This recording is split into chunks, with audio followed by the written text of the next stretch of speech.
Hi guys, video में बात करेंगे सुज़लोन एनर्जी के बारे में कि भाई सुज़लोन को लेकर क्या क्या अपडेट देखने को मिल रही है।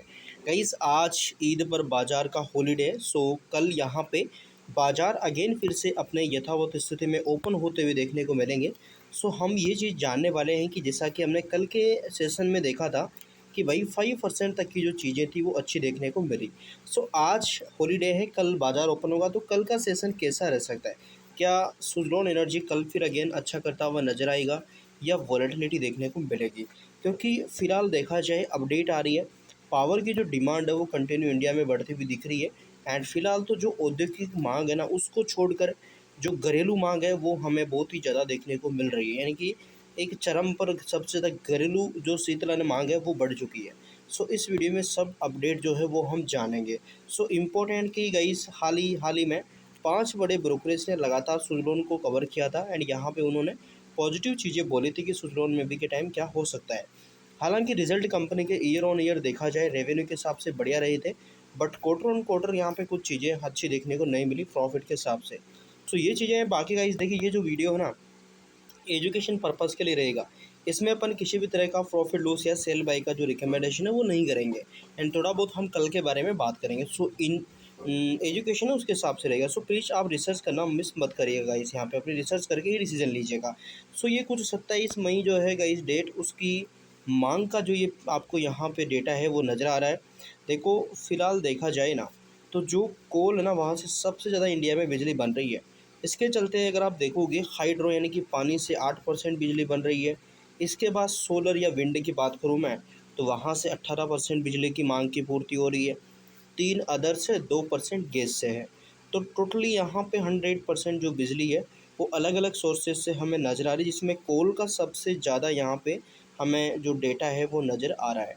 तो कोल से बिजली सबसे ज़्यादा बन रही है एंड इसके चलते आप देखोगे बिजली की जो मांग है 27 मई 2026 को सौर ऊर्जा उत्पादन के घंटों के दौरान भारत की अधिकतम जो बिजली मांग है 258.5 गीगावाट तक देखने को मिल रही है गाइस यहाँ पे।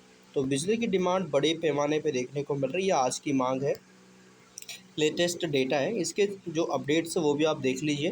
देखिए, 27 मई 2026 को दोपहर 3:30 बजे सौर ऊर्जा के उपयोग के घंटों के दौरान भारत की अधिकतम बिजली मांग 258.5 गीगावाट थी।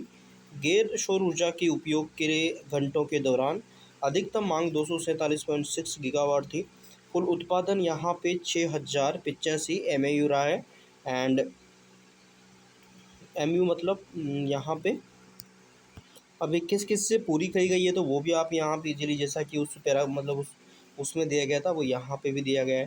तो ये सारी चीज़ें अब देखो, अगर बिजली बढ़ती है ना गाइस इंडिया में, तो इस बिजली को पूरी करने के लिए गवर्नमेंट क्या करेगी, अलग अलग तरीके से जो विंड एनर्जी का ग्रोथ, सोलर एनर्जी की ग्रोथ, एंड आगे चल के यहाँ पे जो विंड एनर्जी है, यानी कि विंड एंड हाइड्रो एनर्जी, इन सब में यहाँ पे जो कैपेसिटी है इनकी आगे चल के हमें बढ़ती हुई नज़र आ सकती है। स्विच ड्रोन फिलहाल देखा जाए ईयरली, मतलब यहाँ पे जिस तरीके से ब्रोकरेज ने हाल ही में बोला कि ईयरली 12 से 13 गीगावाट तक की जो ग्रोथ है सुजलोन में दिख रही है। गीगावाट मतलब विंड एनर्जी में दिख रही है। अगर ये बढ़ती है, क्योंकि गवर्नमेंट क्या कर रही है, 500 गीगावाट का जो लक्ष्य है ना गाइज 2030 तक, किसमें, ग्रीन एनर्जी में। यानी कि टोटली ये हाई, यहाँ पे ये जो गैस से बिजली बनती है या ये जो कोल से बिजली बनती है, इससे बिल्कुल फ्री होना चाहती है गवर्नमेंट। यानी कि यहाँ पे मैं टोटली जो ग्रीन एनर्जी है उस पर यहाँ पे गवर्नमेंट काम करती हुई दिख रही है। देन उसमें विंड एनर्जी का भी एक बड़ा हिस्सा है। सो विंड एनर्जी की भी ग्रोथ आगे चल के अच्छी हो सकती है इन सारी चीज़ों को देखते हैं। देन अगर सुजलोन के बारे में देखें ना गाइस, एक लंबे समय से कंसोलिडेट फेज से ही कंपनी गुजरती हुई दिखी है। पिछले 5 दिन में हालांकि थोड़ा बहुत अच्छा होता हुआ नजर आया। 8% के आसपास चीज़ें बढ़िया रही है। पिछले एक महीने की बात करूँ मैं, तो न्यूट्रल है। पिछले 6 मंथ में लगभग 6% के आसपास का डेटा बढ़िया रहा है। कोई बड़ी चीज़ें होती हुई नज़र नहीं आई है। देन आगे चल के अगर चीज़ें अच्छी होती है तो ये कंपनी के जो फंडामेंटल है उस पर निर्भर हो सकता है यहाँ पे। सो अगर मैं बात करूँगा इस यहाँ पे न्यूज़ वगैरह डेटा के बारे में, फ़िलहाल आप देखोगे सुजलोन को मोतीलाल ओसवाल वगैरह ने यहाँ पे जो चीज़ें बोली हो आप यहाँ पे इजीली देख सकते हैं। एंड इसके चलते यहाँ पे देखिए, हाल ही में जो ये पॉजिटिविटी आई है, इनमें अगर अपन देखें ना यहाँ पे कि भाई कंपनी का जो पी रेशो है वो कहाँ तक पहुँच चुका है। तो पी रेशो को एक बार थोड़ा आप यहाँ पे देखेंगे गाइस, क्योंकि जो पी रेशो है वो कंपनी की वैल्यूएशन दिखाता है कि वैल्यूएशन कंपनी की किस प्रकार हमें नज़र आ रही है। तो पी रेशो है यहाँ पे 24 का। तो रिज़ल्ट अब बोलेंगे भाई रिज़ल्ट ईयर टू ईयर ख़राब आए हैं तो इसलिए पी रेशो थोड़ा गिर चुका है, मतलब बढ़ चुका है। ऐसा कुछ भी होता हुआ नज़र नहीं आया। प्रॉफिट में इतना कुछ हमें उतार चढ़ाव नहीं दिखा है। एंड बुक वैल्यू एक टाइम गाइस कंपनी की कुछ माइनस में चलती थी, वो फ़िलहाल पॉजिटिव आती हुई दिख रही है, यानी कंपनी ने अपने जो एसेट्स की क्वांटिटी है, क्वालिटी है, वो यहाँ पे बढ़ा दी है। धीरे धीरे कंपनी की जो ग्रोथ है हमें नज़र आई है। सो ये सारी चीज़ें हैं, बाकी ध्यान रखिएगा।